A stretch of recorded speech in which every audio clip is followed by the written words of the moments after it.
We've been talking a lot in recent weeks about posing. We pose to be something that we really are not.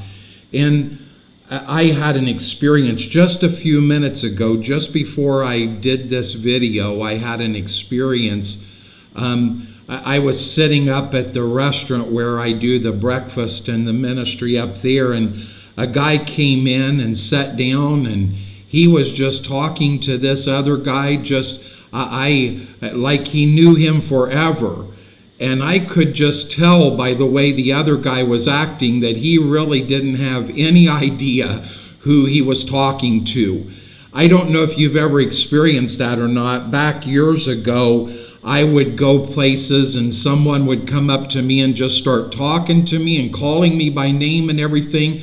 And I would go back and get in the car, and my wife would say, "Who is that?" And I would say, "I have no idea who that was."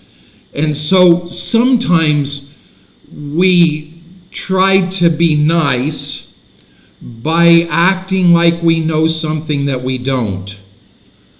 I think oftentimes the reason that we end up in posing situations, and one of my dear friends, Pastor Joseph, sent me a very old article just recently that was talking about the fact that we don't really know God.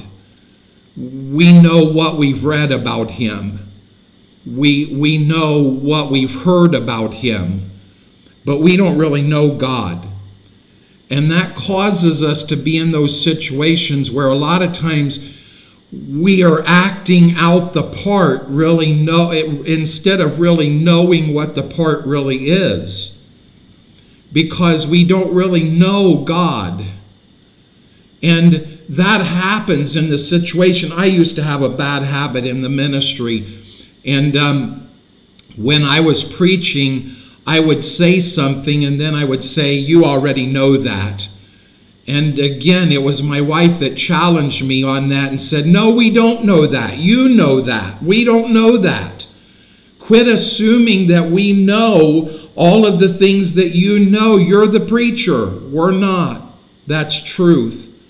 And so often we tell people to do things that I don't think they even understand. The question came into my mind as I was thinking about this thought this morning. I thought, we tell people, "Seek ye first the kingdom of God," Matthew 6:33. "Seek ye first the kingdom of God and his righteousness, and all these things will be added unto you." But do we even know what it means to seek God? And certainly what it means to seek him first? See, if you know God, if you have a relationship with God, then you understand the attitude that we are supposed to have. But many times, all we know is what someone has told us. We don't study it for ourselves or learn for ourselves, and therefore we find ourselves in a situation where God is there and we're saying, oh yeah, I think I know you, when really we don't. And that causes opposing. Thank you for watching this morning.